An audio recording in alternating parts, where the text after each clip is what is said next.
sniper masuk jebakan KKB. Tiada jalan mundur, para prajurit handal lakukan hal mengejutkan. 1 pekan setelah KKB menyatakan akan menyerang pekerja pembangunan instalasi telekomunikasi di Papua, kami memperoleh informasi adanya 1 pos KKB di perbukitan yang semula direncanakan sebagai lokasi pembangunan tower jaringan. Informasi ini diperoleh dari laporan masyarakat yang merasa resah dan takut pergi ke kebun mereka. Setelah melakukan pemantauan informasi tersebut, ternyata benar. Dari posisi pos KKB yang terlihat sangat terbuka, saya merasa khawatir ada strategi jebakan. Mereka sengaja menunjukkan keberadaan mereka di tempat terbuka agar kami menyergap mereka dari sisi kiri dan kanan.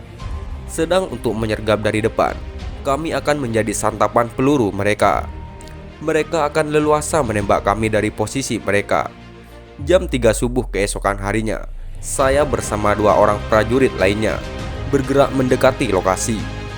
Agar tidak terpantau sebelum matahari terbit, saya harus sudah berada pada posisi jangkauan tembak senapan saya.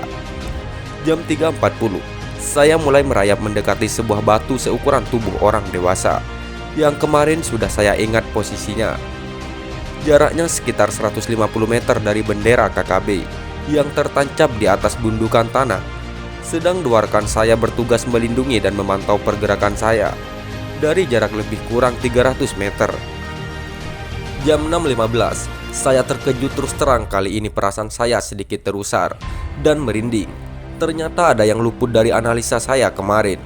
Di belakang bendera KKB ada lembah yang berbentuk huruf U. Salah satu ujungnya bahkan mengarah ke sebelah kanan.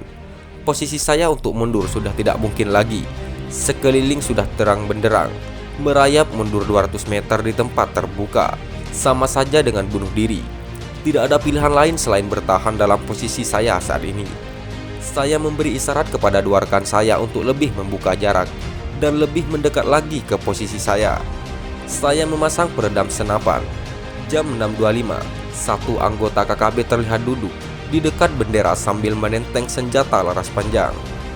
Saya tidak melakukan penembakan karena khawatir justru akan menunjukkan posisi saya, serta untuk memberi waktu kepada 2 rekan saya yang bergerak lebih maju. Jam 7.10, seorang anggota KKB kembali terlihat di belakang gundukan tanah. 1 tembakan melesat dari senapan saya, yang disusul tembakan berikutnya dari rekan saya. Kontak tembak pun terjadi. Beberapa tembakan KKB datang dari celah-celah gundukan tanah. Dalam hingar-bingar suara, tembakan setidaknya ada 3 tembakan akurat yang saya lepaskan. 10 menit kemudian, suara tembakan mulai mereda. Selama kontak tembak, tidak ada satupun peluru yang mengarah ke posisi saya. KKB sama sekali tidak mengetahui keberadaan saya. KKB fokus melakukan tembakan ke arah posisi 2 rekan saya. Sesuai strategi yang sudah kami rencanakan, 2 rekan saya akan bertahan dengan melakukan sesekali tembakan. Saya harus diambil posisi saya sampai menjelang malam. Air mineral yang saya bawa sepertinya tidak cukup untuk mengimbangi rasa haus karena panasnya matahari. Jam 17.50, sekeliling saya mulai gelap. 2 rekan saya kembali membuka tembakan untuk mengalihkan perhatian KKB. Kontak tembak kembali terjadi. Saya pun berangsur mundur. Jam 18.30, saya sudah bergabung dengan 2 rekan saya dan selanjutnya kembali ke pos penjagaan. Video ini melansir dari kanal YouTube.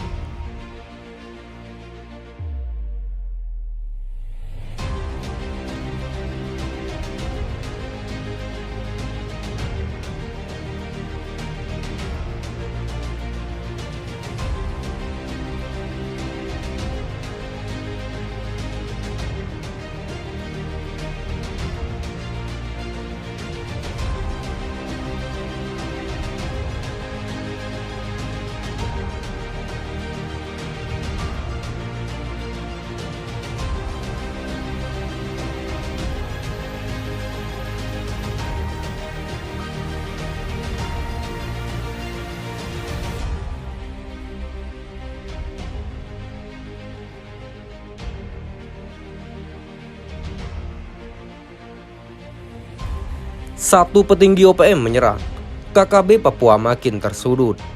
Melansir dari Manado Post, Langkah yang diambil pemerintah untuk menyelesaikan konflik di Papua dengan menetapkan KKB Papua sebagai teroris terbukti ampuh.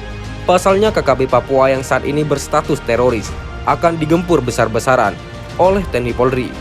Hal itu juga yang membuat sebagian petinggi dan anggota KKB ciut dan langsung menyerahkan diri. Salah satunya Alex Hamberi, Gubernur Negara Republik Federal Papua Barat, sekaligus salah satu pimpinan OPM. Pimpinan OPM menyerah, ajak 17 anggotanya gabung NKRI. Dilansir dari Pojok 1, Alex Hamberi bersama 17 anggotanya mendatangi Satgas untuk menyatakan diri kembali setia kepada NKRI. Penyerahan diri pentolan Organisasi Papua Merdeka atau OPM itu diungkapkan Kasatgas Nemangkawi, Kombes Iqbal Al-Kudusi, kepada wartawan di Jakarta.